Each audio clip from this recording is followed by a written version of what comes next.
President Musharraf, بہت شکریہ آپ ہمارے اسٹوڈیوز میں تشریف لائے۔ اسامہ بن لادن کی ایبٹ آباد میں ہلاکت نے مغرب اور امریکہ کے ان دعووں کو بہت حد تک درست ثابت کر دیا ہے کہ القاعدہ اور طالبان کے جتنے سینئر رہنما ہیں وہ پاکستان کے بارڈرز کے اندر بنا لیے ہوئے ہیں، وہاں چھپے ہوئے ہیں۔ آپ نے کہا کہ آپ کو علم نہیں ہے، آپ سے جب بھی پوچھا گیا جب آپ صدر تھے آپ نے کہا کہ اسامہ بن لادن میرے علم میں نہیں ہے کہ پاکستان میں ہے، اور اگر کوئی سمجھتا ہے کہ ہے تو وہ ثبوت دیں۔ آپ کے خیال میں اسامہ بن لادن ایبٹ آباد کیسے پہنچ گیا اور کیسے 5 سال تک وہاں چھپا رہا؟ دیکھیں، آپ نے پہلے جو کہا کہ القاعدہ اور طالبان کے لوگ پاکستان میں پناہ لیے ہوئے ہیں وغیرہ، القاعدہ کے جو لیڈرشپ دو اسامہ بن لادن یا ظواہری کو چھوڑ کے نمبر 3 سے 50 تک جو لوگ پکڑے گئے ہیں وہ کس نے پکڑے ہیں؟ وہ پاکستان میں ہم نے پکڑے ہیں۔ جو آپ کے یہ یہاں گوانٹانامو میں اگر ہیں القاعدہ کے، وہ زیادہ تر ہم لوگوں نے پکڑے ہیں۔ تو یہ ایک ہمارے اوپر ایکیوزیشن دینا کہ پاکستان میں چھپے وغیرہ ہیں، ان کے اگینسٹ ہم نے ایکشنز لیے ہیں۔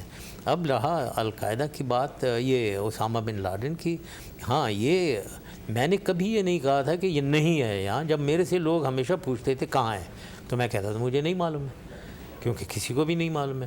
لیکن میں اس پہ کہتا تھا کہ وہ پاکستان میں ہے، اس پہ میں کہتا تھا کہ آپ کو کیسے پتہ ہے؟ کس نے کہا آپ کو پاکستان؟ کوئی آپ کے پاس انٹیلیجنس سورس رپورٹ ہے؟ کوئی نہیں ہوتی تھی، تو اس پہ میں آبجیکٹ کرتا تھا۔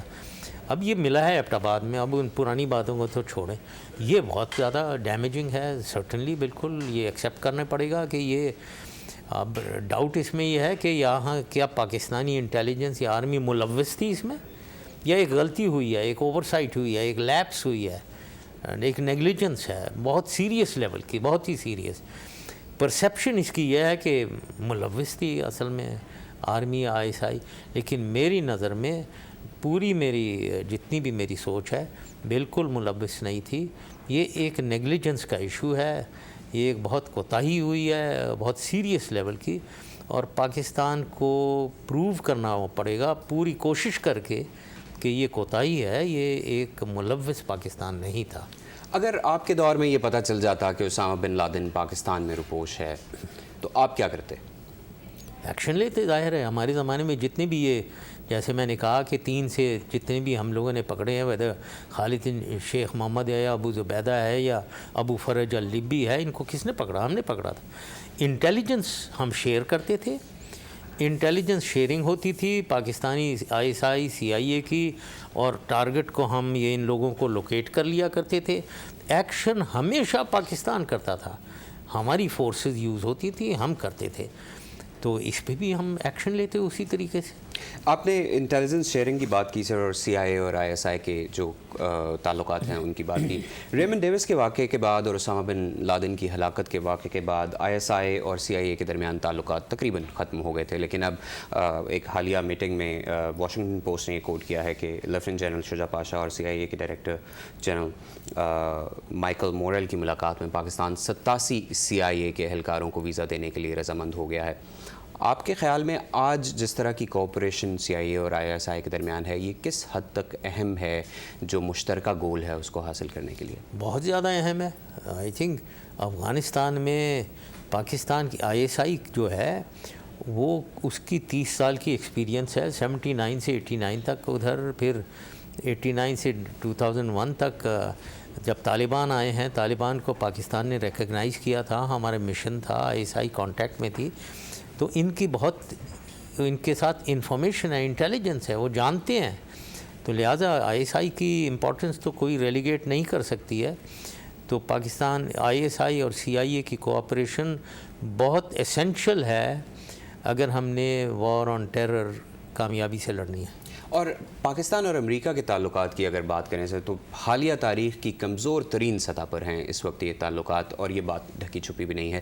اسامہ بن لادن کی پاکستان میں موجودگی اور ہلاکت کے سوال کو اگر ہم ایک طرف رکھتے ہیں اور یہ دیکھیں کہ جو سوالات اس وقت پاکستان کے رول پر اٹھائے جا رہے ہیں، پاکستان کی کوششوں پر اٹھائے جا رہے ہیں، وہی اس وقت بھی اٹھائے جاتے تھے جب آپ صدر تھے، آپ کے دور حکومت میں بھی اس طرح کے سوالات کیے جاتے تھے۔ آپ کے خیال میں اس تناؤ کو کم کرنے کے لیے کس چیز کی ضرورت ہے؟ نہیں، میرے زمانے میں تو کوئی ایسے نہیں ہوتے تھے، کوئی خاص، تھوڑی بہت تھی۔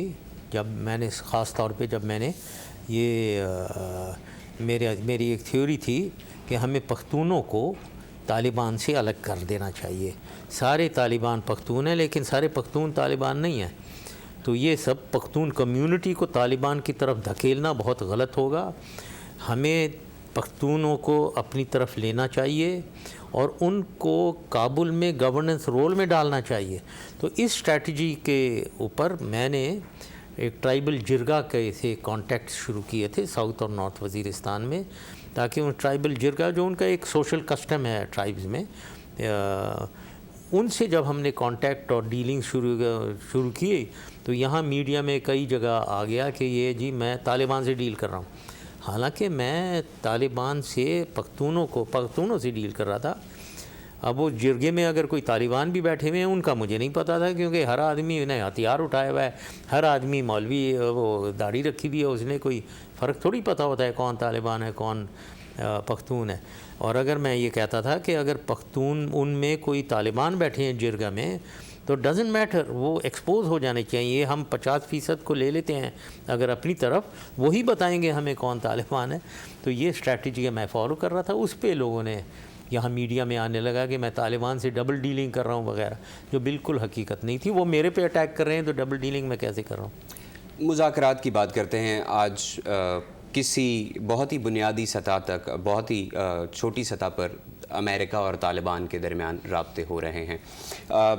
کچھ ہی دن پہلے سابق طالبان سفارتکار جو سعودی عرب میں تھے حبیب اللہ فوزی, انہوں نے بی بی سی کو ایک انٹرویو میں یہ کہا ہے کہ افغانستان میں کسی بھی سطح کے مذاکرات کیے جائیں لیکن یہ مذاکرات اس وقت تک کامیاب نہیں ہو سکتے جب تک ملا عمر ان مذاکرات کا حصہ نہیں ہوتے. اور انہوں نے یہ بھی کہا ہے کہ پاکستان کا کردار افغانستان کے حل کے لیے انتہائی اہم ہے.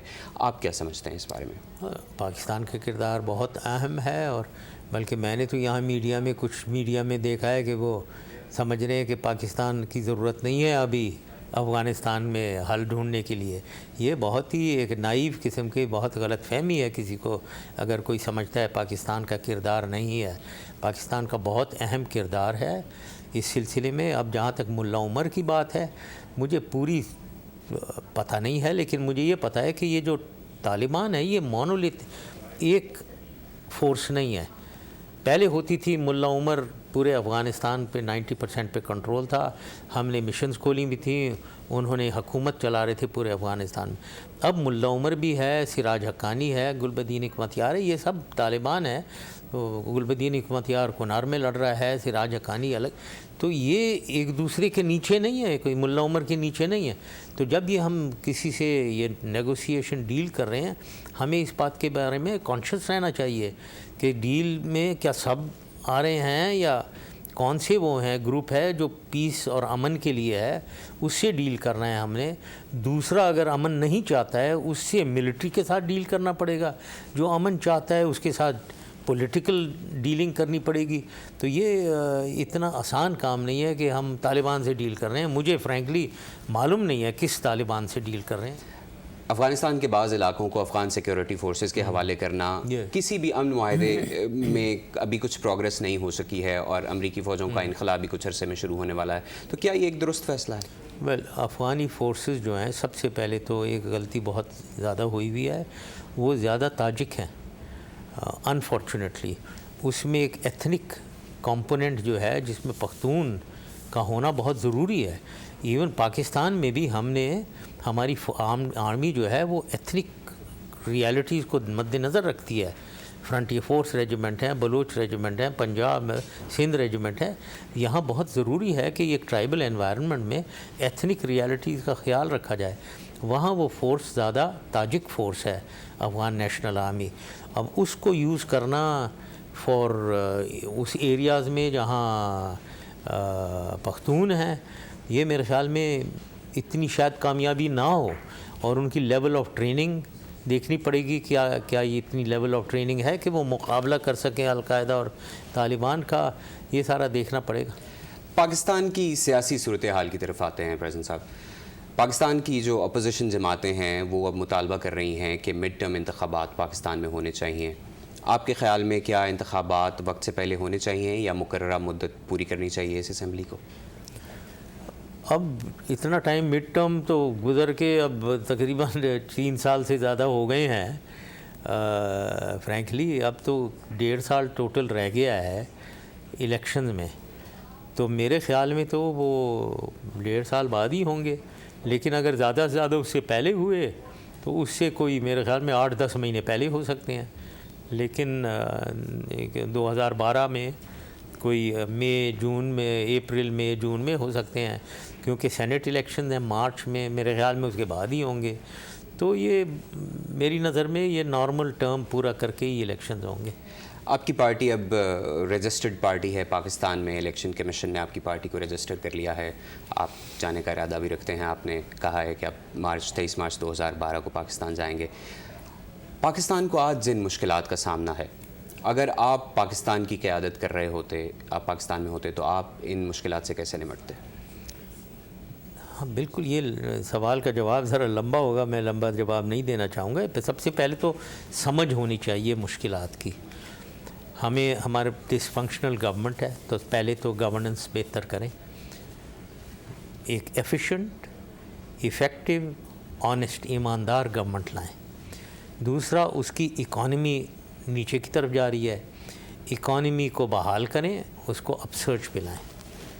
تیسری بات یہ ہے کہ پولیٹیکل ٹرموائل ہے، وہ اس کا پولیٹیکلی آنسر ہے۔ اگلے الیکشن میں امید ہے کہ پولیٹیکل ریالٹیز، میں ہمیشہ کہتا ہوں یہ اسٹیٹس کو توڑیں، ایک نئی فورس آنی چاہیے پولیٹیکل سامنے، جس کے اوپر کوئی ٹرسٹ اور کانفیڈنس ہو عوام کی، اور انٹرنیشنلی بھی جس کو دیکھا جائے کہ یہ ٹھیک لوگ ہیں، ایمانداری سے، ایفیکٹو گورنمنٹ، یہ چاہیے ہمیں۔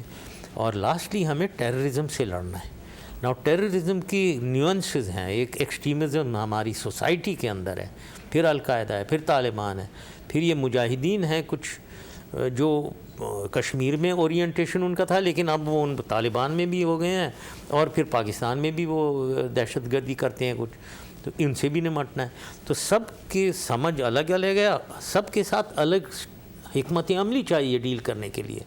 تو حکومت کو سمجھ ہونی چاہیے پرابلم کی، اور اس کو پوری ریزالو، اس کی طاقت ہونی چاہیے to deal with the situation. Sir صاحب، 2 چھوٹے سے سوال ہیں، اگر آپ بریفلی رسپونڈ کر سکیں۔ پاکستان مسلم لیگ کاف آپ کی جماعت تھی، آج وہی جماعت پیپلز پارٹی کے ساتھ مرکز میں اتحادی جماعت ہے، اور پیپلز پارٹی اپنی قائد محترمہ بینظیر بھٹو کے قتل کا الزام آپ پر لگاتی ہے۔ آپ اس اتحاد کو کیسے دیکھتے ہیں؟ ویل، یہ سب میں سمجھتا ہوں کہ دل اور دماغ سے میرے خیال نہیں ہے، دوسرے الگ سوچ کے لوگ ہیں، یہ کچھ ذاتی مفاد کے لیے مل گئے ہیں، لیکن یہ سمجھنا کہ یہ ہمیشہ کے لیے ملے ہی رہیں گے، یہ مجھے اس پہ شک ہے۔ یہ کوئی بہت سے لوگ ملے ہوئے ہیں، لیکن میرے خیال میں دل بالکل ان کا ان کے ساتھ نہیں ہے، تو یہ ذاتی مفاد کی ایک نورہ کشتی کہنا چاہیے یا کیا کہیں آپ اس کو، پتہ نہیں ہے، لیکن میرے خیال میں یہ دیر پا ارینجمنٹ نہیں ہے۔ سر پرویز مشرف صاحب، بہت شکریہ، آپ ہمارے اسٹوڈیوز میں تشریف۔ تھینک یو ویری مچ، شکریہ۔